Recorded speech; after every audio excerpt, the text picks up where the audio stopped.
सदगुरु सुखराम जी महाराज ने धिन्य हो। सदगुरु युक्ति राम जी महाराज ने धिन्य हो। सदगुरु स्वामी श्री कुशालदास जी, सदगुरु स्वामी श्री माधवदास जी महाराज ने धिन्य हो। सदगुरु स्वामी श्री कुशालदास जी महाराज ने धिन्य हो। संत श्री ज्ञानेश्वरी बाई जी महाराज ने। गुरुदेव आपके धिन धिन हो, महाराज आपके धिन धिन हो, महाराज आपके धिन धिन हो, महाराज आपके धिन धिन हो। भटकत भटकत नीट मिल्यो है, मानव तन अवतारा, सुर नर देव सकल सोबंछे, मिले न दूजे वारा। बोलो राम। महाराज जी कहते हैं कि 84 लाख योनियों को भुगत के भटकते भटकते दुख पाते पाते अब ये मौका मिला है, नर्तन मिला है। ये एक समय है जब हमको जागना है। महाराज जी अपने वचन से इस जीव को फटकारते हुए चेताते हुए कहते हैं कि बांदा जाग जाग नर जाग रे, बांदा जाग जाग नर जाग रे, सोयर काय बिगूचे मूरख, सोयर काय बिगूचे मूरख, उठ भजन सुन लाग रे, बांदा जाग जाग नर जाग रे, बांदा जाग जाग नर जाग। तो सिर गजब काल की आयो, सब कुल देवत लूटे, मेरे राम सब कुल देवत लूटे। तीन लोक की राम बिना रे, तीन लोक की राम बिना रे, काहू जायन छूटे, बांदा जाग जाग नर जाग रे, बांदा जाग जाग नर जाग रे, सोयर काय बिगूचे मूरख, सोयर काय बिगूचे मूरख, उठ भजन सुन लाग रे, बांदा जाग जाग नर जाग रे। तेरी जोय फजीती वेली अंत काल के माही, मेरे राम अंत काल के माही, पड़सी मार घणी गुर जाकी, पड़सी मार घणी गुर जाकी, कोई छोड़ावे नाही रे बांदा, जाग जाग नर जाग रे बांदा, जाग जाग नर जाग रे।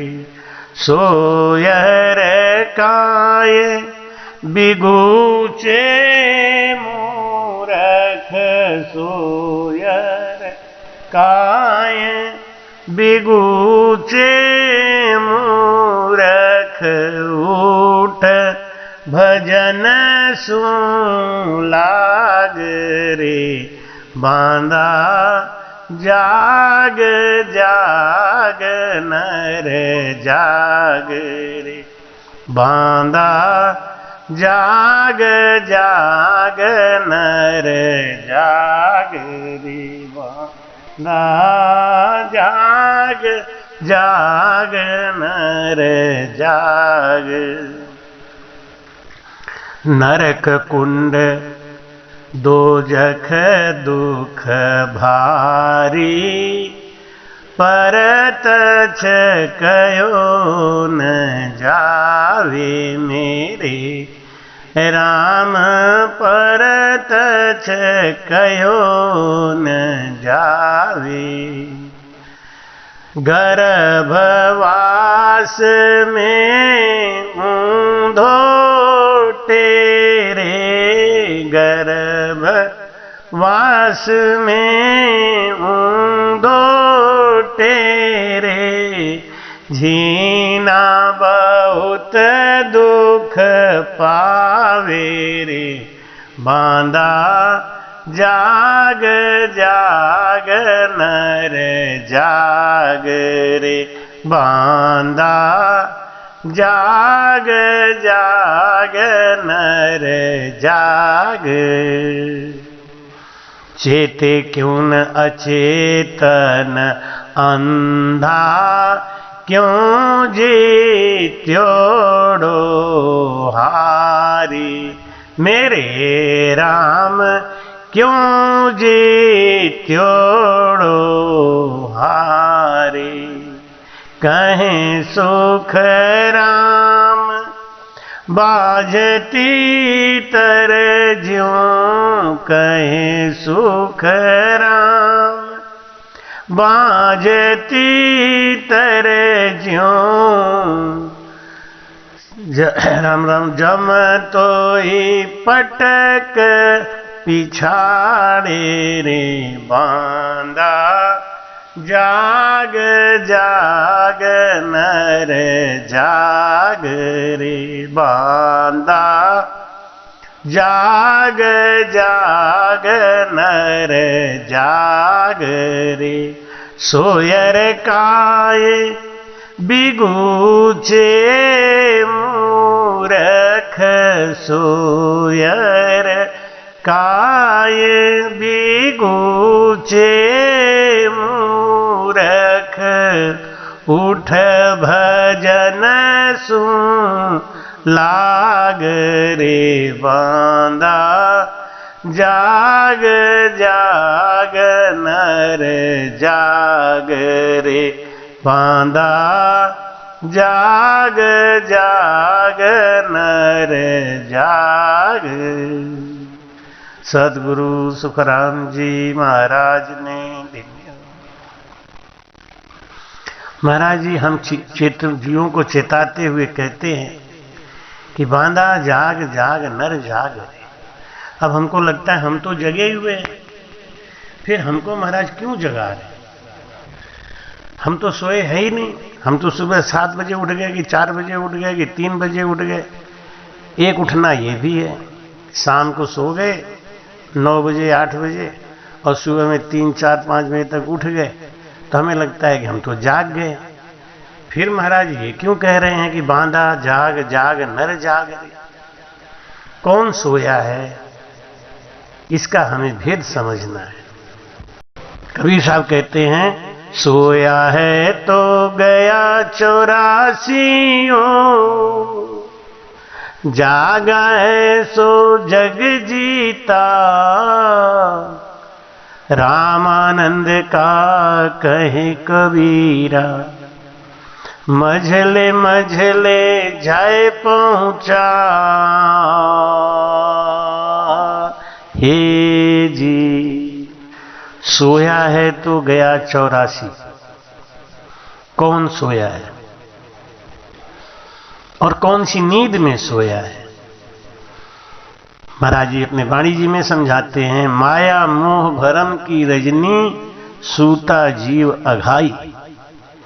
माया मोह और भरम में ये जीव सोते सोते 84 लाख योनि काट के यहां तक आ गया। इतना लंबा नींद लिया, माया मोह भरम में सोया हुआ है। दिन में तो जागते हुए सोया हुआ है और रात में सोए हुए भी सपना देख देख के जगा हुआ है। वहां भी सोया, यहां भी सोया, हर समय वो एक ही चीज में लगा हुआ है। क्या? माया मोह भरम। माया क्या है? शरीर मेरा है, ये मकान मेरा है, दुकान मेरा है, गाड़ी मेरी है, ये सब माया है। सपने में भी माया है। अरे यहां तक कि भजन में भी माया है। भजन में भी हमको शब्द स्पर्श रूप रस और गंध, ये क्या है? ये माया है, ये विषय है। और हम जब भी जाते हैं संत के पास, गुरु के पास, तो कहते हैं, महाराज अभी तक मुझे कोई रूप नहीं दिखाई दिया, अभी तक मुझे कोई आवाज नहीं सुनाई दिया, मेरा भजन अच्छा नहीं हो रहा है महाराज। क्यों, क्या हुआ? मुझे आज तक कुछ समझ में नहीं आता है, मेरा भजन ही नहीं होता है, मुझे शब्द नहीं सुनाई देता।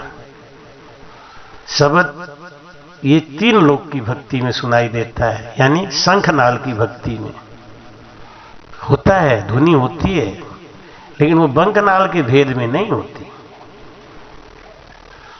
वो शंखनाल में होती है। शंखनाल की भक्ति में ये सब सुनाई देता है। तो हम दूसरे से जब सुनते हैं कि वो भजन करते हैं, वो ध्यान करते हैं, तो उनको घंटा घड़ियाल सुनाई देता है, तो हमको दुख होता है कि महाराज हमको तो कुछ होता ही नहीं है। इसका क्या मतलब है? हम यही नहीं समझते हैं, या हमको समझाने वाले ऐसे लोग मिलते नहीं हैं कि हमको क्या सुनाई देना चाहिए, क्या नहीं। तो महाराज कहते हैं, बांधा जाग जाग नर जाग, जागो। जागने का मतलब है माया मोह भरम में जो सो रहे हो ना, इससे उठो, ऊपर निकलो। सोयर काय बिगूचे मूर्ख, 84 लाख योनि में तो सोता ही रहा ना। काम क्रोध लोभ मोह अहंकार ईर्ष्या द्वेष, ये सब 84 लाख योनि में भरपूर मिलता है। और इसी में हम डूबे डूबे वो 84 लाख योनि काट काट के यहाँ आ गए। भटकत भटकत नीट मिले हुए। अब जब सुंदर मौका मिला तो यहाँ भी भटक गए। अधिक ज्ञान से भी भटक गए, कम ज्ञान में तो भटकेंगे ही। ऐसे ऐसे गुरु मिल जाते हैं, ऐसे ऐसे साधना कराने वाले मिल जाते हैं, ऐसे ऐसे अपने राह दे देते हैं। हमको यहाँ जागना है। किस बात से? नींद से जागना है। कौन सी नींद से? भरम की नींद से। भरम क्या है? भरम यह है कि ऐसा मत करो, ऐसा मत करो, ऐसा मत करो। कोई हमको ये नहीं समझाता कि भजन करो, ऐसा मत करो, ऐसा मत करो, ये ठीक नहीं है, ये ऐसा क्यों करते हो, ऐसा क्यों करते हो। ये सब भरम है। केवल एक भजन ही सत्य है। आप भजन से लगे रहो तो आपको भरम आएगा ही नहीं।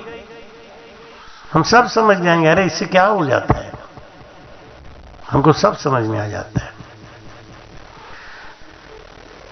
जैसे भगवान श्री कृष्ण अपने को बाल योगेश्वर कहते, जबकि उनकी 16,108 रानियां थी। कर्म के अंदर आसक्ति होना ही कर्म बंधन है। और कर्म के अंदर आसक्ति न होना, यही सन्यास है। संत क्या है? जो कर्म करते हुए कर्म में लिप्त ना हो, वही संत है। सन्यासी कौन है? जो कर्म के अंदर प्रेम नहीं रखे।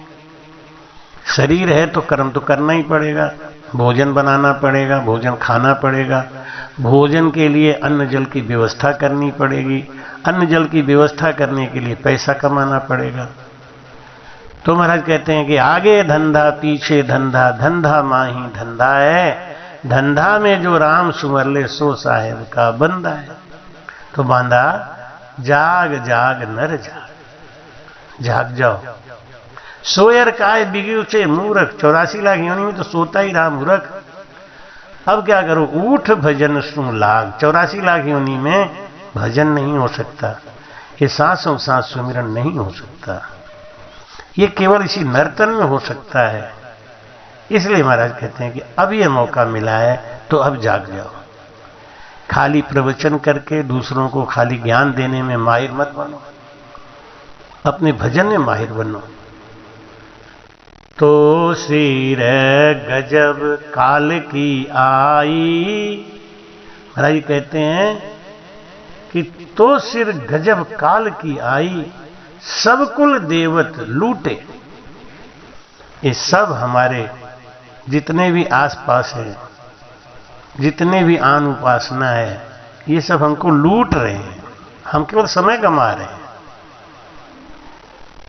इसलिए महाराज कहते हैं कि तो सिर काल गजब की आई, सब कुल देवत लूटे, तीन लोक की, भाई कहते हैं तीन लोक की राम बिना रे काहू जाए न छूटे।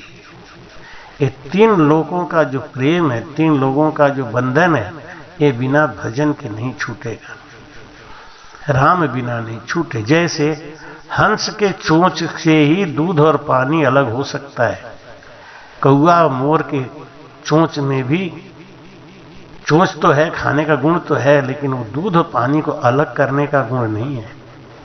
तो राम बिना रे काहू जाए न छूटे, कोई छुड़ा नहीं सकता। कि तेरी जो फजीती होली अंत काल के माही।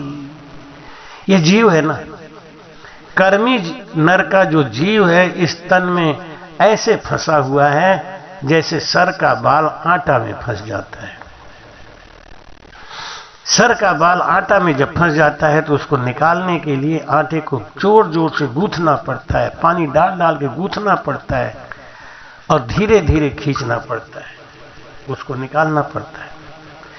लेकिन जो भजन करता है उसका वो आटा मक्खन जैसा मुलायम हो जाता है और मक्खन में फंसा हुआ बाल आसानी से निकल जाता है।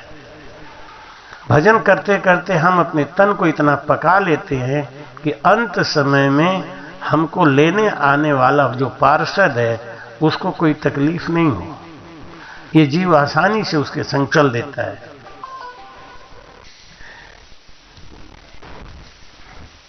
तेरी जोय फजीती वेली अंत काल के माई।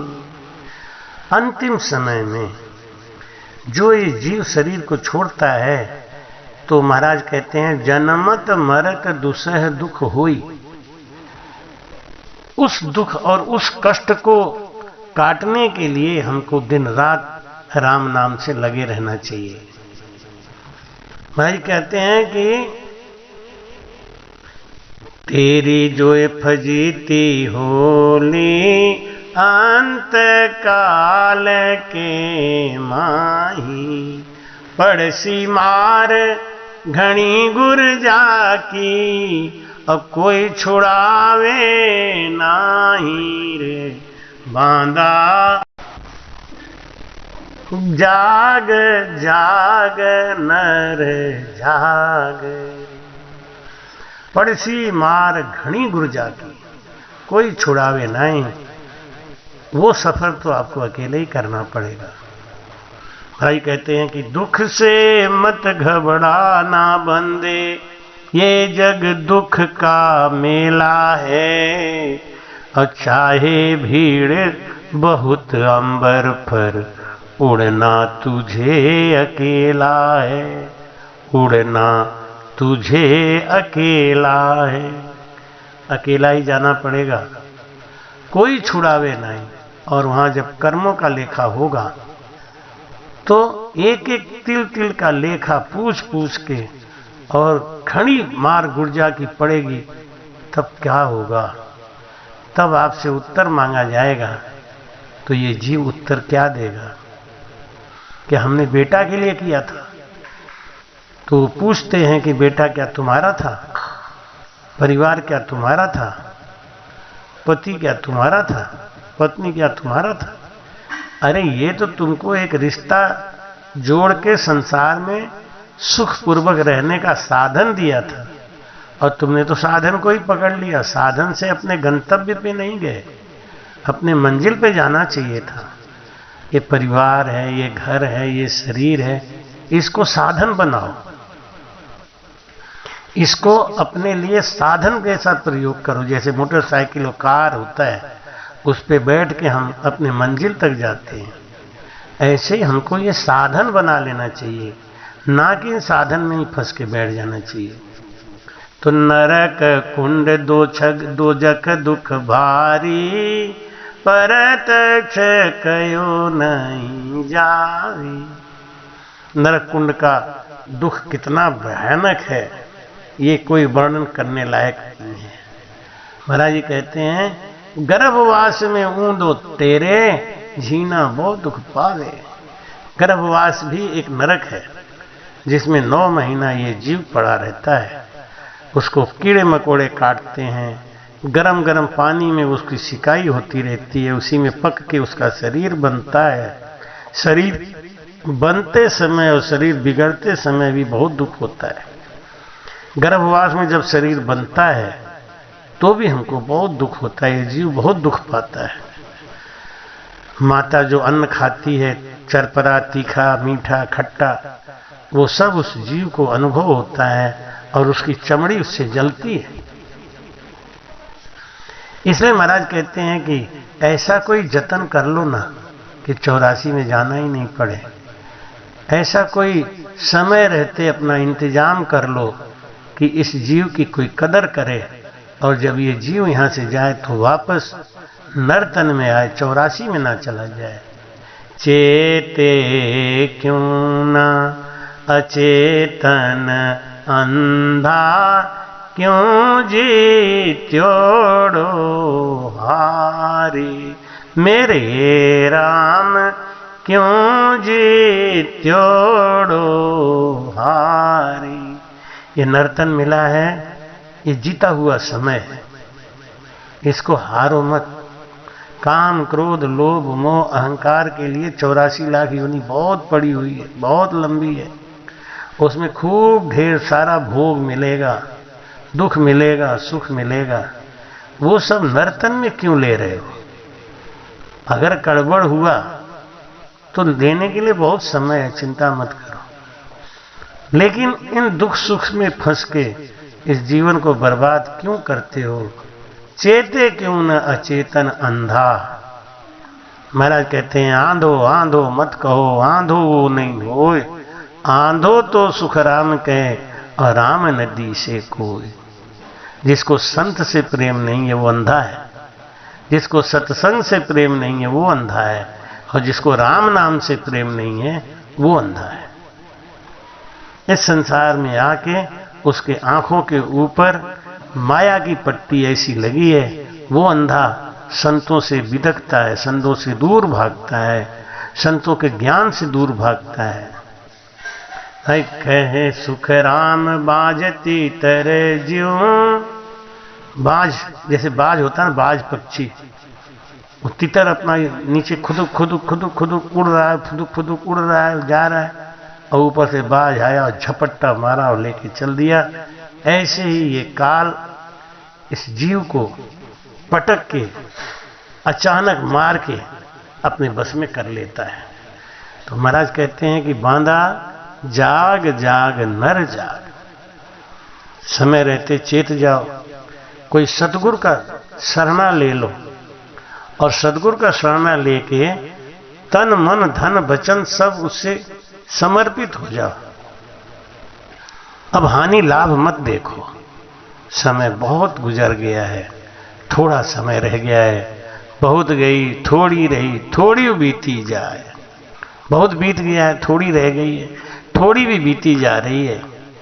बस अगर आप माँ के रोल में हैं तो अपने बच्चों को, अपने अधीनस्थ को भजन से लगाएं। बाप के रोल में हैं तो आप अपने परिवार को, अपने अधीनस्थ को भजन से लगाएं और खुद करें। अगर आप संत हैं तो जीवों का कल्याण करें, जीवों को भ्रम में नहीं डालें, जीवों को भटकाएं नहीं, जीवों को छोटी छोटी बातों में उलझाएं नहीं। ये मत करो, ये मत करो, इससे भजन में बाधा पड़ेगा। सचमुच बात तो ये है कि अगर आप भजन का रास्ता नहीं स्पष्ट करेंगे तो भजन में बाधा पड़ेगा। भजन का रास्ता क्या है कि श्वासों श्वास कहे हरि नाम, फिरे रसना मुख में दिन राती, धीरज ध्यान अडोल न डोले, आसन मारो काशो छाती, नाल समीसल राखत नाई, मोड़त अंग न बंधत बाती, मन को थोब पवन सु मेला, सुरत समोय निरत कर साथी, सुखराम कहे यूं ध्यान धरो, जो दीप के संग जलत है बाती। ऐसे ध्यान करने का भेद बताओ जीवों को और उलझाओ मत। हम देखते हैं आजकल कि ये जीव भटक जाता है। कहाँ भटक जाता है? गलत लोगों के ज्ञान में। गलत लोग ज्ञान कैसे देते हैं? वो मनमुखिया ज्ञान देते हैं। महाराज जी का वाणी जी कुछ और कह रहा है और वो कुछ और बताने लग जाते हैं। महाराज का ज्ञान केवल एक बात की तरफ इशारा करता है, जोर देता है कि बस आप केवल भजन में मन लगाओ। भजन के अलावा आप भजन करते रहोगे ना, सब कुछ हटता चला जाएगा। सूरज निकलता है, अंधेरा अपने आप भाग जाता है। हम भजन पे जोर नहीं देते और आडंबरों पे जोर देते हैं। ये मत करो, ये मत करो, यहाँ मत जाओ, वहाँ मत जाओ। अरे जीव जाएगा नहीं, सुनेगा नहीं, समझेगा नहीं, तो उसको कैसे पता चलेगा कि हमारे पास जो चीज़ है वो कितनी कीमती है। इसलिए गाय को अगर खूंटा से बांध लिया है तो उसको चारा दो। अगर चारा नहीं दोगे तो उसको दोष लगता है। इस जीव को जहाँ तक हो सके सद्ज्ञान दो। और मेरा तो बस एक ही कहना है कि जीव से एक ही बात कहो कि जहाँ भी सतगुरु मिलें, सतगुरु की शरणा ले लो, उनसे कंठी बंधवा लो और कंठी बंधवा के भजन से लग जाओ। बिना गुरु के कल्याण नहीं हो सकता, नहीं हो सकता, नहीं हो सकता। दरियाव जी महाराज जी का कल्याण नहीं हुआ जब तक उनको प्रेमदास जी महाराज नहीं मिले। आखिर उनको क्या जरूरत थी प्रेमदास जी को गुरु बनाने की? सदगुरु सुखराम जी महाराज जी को क्या जरूरत थी चेतन शरीर को गुरु बनाने की? आज तक सब संतों ने चेतन शरीर को गुरु बनाया। क्यों? कि खग जाने खगही की भाषा। चेतन चेतन को पहचानता है, चेतन चेतन से ज्ञान धारण करता है। इसलिए हमें चेतन गुरु धारण करके उनके बताए रास्ते पे चल के, क्यों? उनके अंदर उनके गुरु का अनुभव है, उनके अंदर उनके गुरु का अनुभव है। एक सीरीज आती है ना, एक सत्ता आती है जिसको हम भ्रम में डाल देते हैं और ये जीव सो जाता है। जीवों को जगाते रहना चाहिए। जागते रहो, जागते रहो। संत और चौकीदार दोनों एक ही स्वरूप होते हैं। संत भी कहते हैं जागते रहो, संत भी नींद से जगाते हैं। कौन सी नींद से? ये माया मोह के भ्रम में जो पड़ा हुआ जीव है, ये इसमें सो रहा है। चौकीदार सांसारिक नींद से जगाता है, जागते रहो नहीं माल लूट जाएगा। और संत कहते हैं कि उठ के भजन करो नहीं तो चोर लग जाएंगे। जागृत गांव जहां चोर न जावे। जागना क्या है? भजन से लगे रहो। मेरा खूब आशीर्वाद है। दीपावली के इस मौके पे हम पूरे राम स्नेहियों को, सब राम स्नेही भक्तों को, जो भजन से लगे हुए सबको अपने दिल से आशीर्वाद देता हूँ, उन्हें अपना के रखता हूँ। मैं आपका हूँ, आप मेरे हो, बस ये रिश्ता हमारे आपके बीच बना रहे। और इस चैनल को जहाँ तक हो सके आप खोल के सब्सक्राइब जरूर करें। अगर आपको सब्सक्राइब नहीं करने आता है तो किसी से पूछें। सब्सक्राइब करके जब आप इस चैनल को सुनेंगे तो हमारा जो भी प्रवचन वचन आता है दूसरे दिन, वो सुबह आपको 8 बजे जरूर मिला करेगा। लाइव चलेगा तो उसकी नोटिफिकेशन आएगी और मेरा अगला कार्यक्रम कहाँ है इसके बारे में आप जानते रहोगे, अपडेट रहोगे, तो हमसे मुलाकात होती रहेगी। हो सकता है कभी ऐसा भी हो हम आपके बगल में आके चले जाएं। अभी मैं बम्बई में 5 दिन की संगत करने गया था। एक हमारा भगत है, उसने एक मकान लिया था, तो उसकी एक जिद थी कि जब तक आप यहाँ आके वाणी जी का पाठ नहीं करोगे, गृह प्रवेश नहीं कराओगे, मैं उस घर में प्रवेश नहीं करूँगा। जैसे इतना दिन तक किराए पर रहा, मैं फिर भी रह लूँगा। मुझे दया आ गई और आने जाने का हवाई जहाज़ का किराया करा दिया, टिकट दे दिया, तो मैं चला गया। 5 दिन की संगत हुई। अभी जब मैं कल काशी लौटा हूँ दीपावली के पर्व पे, तो मुझे मेरी एक भगत है नागपुर की, उसका मैसेज आया कि गुरुजी मैं मुंबई में हूँ। अब देखिए, अगर उसने हमारा चैनल सब्सक्राइब किया होता तो उसको हमारा सत्संग मिला होता, उसको मेरे प्रवचन मिले होते और उसके द्वारा उसको ये पता चल गया होता कि मैं भी मुंबई में हूँ और वो मुझसे मिल सकती थी। कितना बड़ा चूक हो गया, कितनी बड़ी गलती हो गई कि गुरु पास में आके निकल आए, वो भी मुंबई में, मैं भी मुंबई में, लेकिन केवल हमारे चैनल को सब्सक्राइब नहीं किया था। आज जब मैंने बोला तो उसको पता चला कि अरे मैं भी मुंबई आके गया। मैं कभी नहीं बोलता था कि आप सब्सक्राइब करिए, लेकिन अब शायद लगता है ज़रूरी है। क्यों? क्योंकि आप सब्सक्राइब नहीं करेंगे, खाली कभी कभी सुना करेंगे, तो हमारा आपका मिलना नहीं हो पाएगा। चैनल को सब्सक्राइब करते ही हमारे आपके रिश्ते जुड़ जाते हैं। जब रिश्ते जुड़ते हैं तो ज़रूर हम आपके आस-पास जब पहुँचेंगे तो आप मिलेंगे, मिलना होगा। इसलिए चैनल को सब्सक्राइब करें, लाइक करें और भजन करें। नहीं सुनना है प्रवचन मत सुनो, नहीं करना है तो कुछ भी मत करो, लेकिन भजन मत छोड़ो। सांसों सांस में भजन करते रहना, यही आशीर्वाद दीपावली के मौके पे आप सब पूरे परिवार से खुश रहें, प्रसन्न रहें। सबसे बड़ा धन है शरीर का, स्वास्थ्य का, इसका ध्यान रखें। स्वस्थ शरीर में ही भजन होता है।